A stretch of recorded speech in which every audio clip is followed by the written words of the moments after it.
नमस्कार मित्रांनो आणि सुगरण सखींनो, 100 एअर फ्रायर रेसिपीजमध्ये तुम्हा सर्वांचं पुन्हा एकदा मनापासून स्वागत.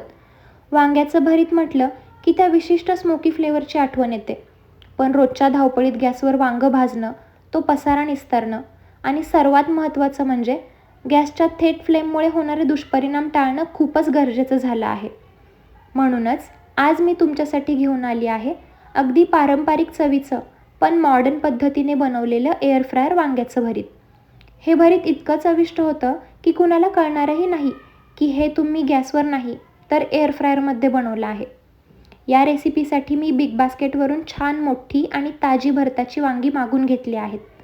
भरतासाठी वांगं निवडताना ते नेहमी वजनाला हलकं असावं, कारण अशा वांग्यात बिया कमी असतात आणि गर जास्त निघतो. मी इथे एक मोठं वांगं घेतलं आहे. त्याला स्वच्छ धुवून कोरडं करून घेतलंय. आता सुरीच्या सहाय्यानं या वांग्याला आपण असे खोलवर उभे काप करून घेऊया. असे काप दिल्याने वांगं आतपर्यंत व्यवस्थित शिजतं आणि मुख्य म्हणजे त्यात कुठे कीड तर नाही ना, हे सुद्धा आपल्याला नीट चेक करता येतं. आता एक खास ट्रिक वापरूया. आपण ज्या खाचा केल्या होत्या त्यात लसणाचा साधारण 7 ते 8 पाकळ्या व्यवस्थित आतपर्यंत भरून घ्यायच्या आहेत.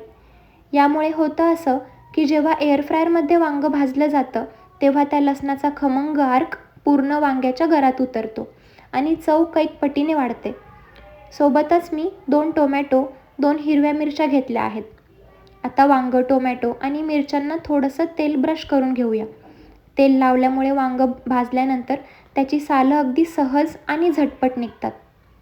आत्ता आपला एअर फ्रायर 200 डिग्री सेल्सिअसवर 15 मिनिटांसाठी सेट करून घेऊया आणि त्यात हे सर्व जिन्नस ठेवून घेऊया.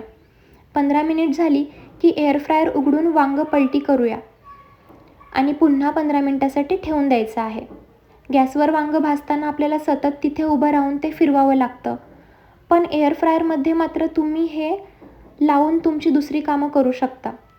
गॅसवर थेट वांगं भाजल्याने हानिकारक वायू अन्नात जाण्याची भीती असते, पण एअर फ्रायरमध्ये गरम हवेच्या सहाय्याने हे अगदी सुरक्षितपणे भाजलं जातं.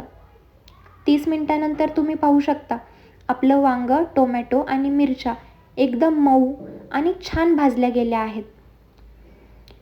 आता हे सर्व एका बाउलमध्ये काढून घेऊया. वांग्याची सालं काढून टाका किंवा नाही टाकली तरी चालेल. एका स्मॅशरने हे सर्व मिश्रण व्यवस्थित एकजीव करून घ्या. बघा, एअर फ्रायरमध्ये भाजल्यामुळे वांग्याचा गर किती पांढरा शुभ्र आणि फ्रेश दिसतोय. गॅससारखा तो कुठेही काळपट पडलेला नाही. तोपर्यंत आपण फोडणीसाठी कांदा आणि भरपूर ताजी कोथिंबीर बारीक चिरून तयार ठेवली आहे. बघा, अशा प्रकारे मी सगळा वांग्याचा गर व्यवस्थित एका फोर्कच्या सहाय्याने काढून घेतला आणि स्मॅशरने व्यवस्थित स्मॅश केला.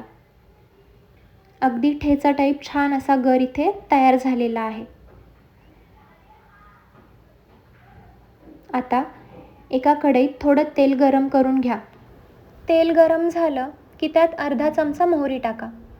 मोहरी छान तडतडली की त्यात जिरे आणि कढीपत्ता टाकावा.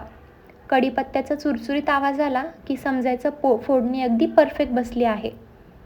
बघा, अशा प्रकारे मी जिरे, मोहरी आणि कढीपत्ता याची छान अशी फोडणी दिली आहे. आता यानंतर आपण घालणार आहोत बारीक चिरलेला कांदा. कांदा परतताना घाई अजिबात करू नका. तो मंद आचेवर छान गुलाबी आणि मऊ होईपर्यंत परतायचा आहे. कांदा जितका छान शिजेल तितकी भरताला गोडसर चव येईल. बघा, अशा प्रकारे मी छान असा गुलाबी सोनेरी रंग येईपर्यंत कांदा भाजून घेतलेला आहे. आता या टप्प्यावर आपण यात काही सुके मसाले घालणार आहोत. सुरुवातीला चवीनुसार मीठ, थोडीशी हळद आणि अर्धा चमचा धणेपूड टाका.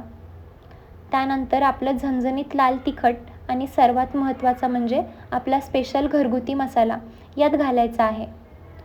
मसाल्यांचा कच्चेपणा जाईपर्यंत आणि कडेने छान तेल सुटेपर्यंत हे सर्व मिश्रण परतून घ्या. मसाल्याचा सुगंध सुटला की समजायचं फोडणी तयार आहे.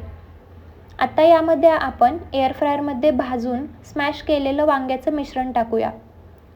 हे मिश्रण मसाल्यांमध्ये व्यवस्थित एकजीव करून घ्या. वांग्याचा गर आणि हे सर्व मसाले एकमेकात छान मिसळले पाहिजेत. आता गॅसची फ्लेम अगदी कमी करा आणि कढईत 2 ते 3 मिनिटासाठी झाकण ठेवून छान वाफ काढून घ्या. वाफेमुळे मसाल्यांची चव वांग्याच्या गरात आतपर्यंत मुरते. झाकण उघडल्यावर तुम्हाला दिसेल की भरताला किती सुंदर रंग आला आहे.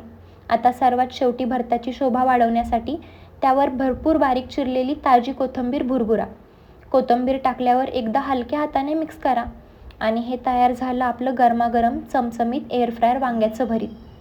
बघा, याचा रंग आणि पोत अगदी तसाच आला आहे जसा आपण चुलीवर भाजल्यावर येतो. याचा सुगंध तर संपूर्ण घरभर दळवळतोय.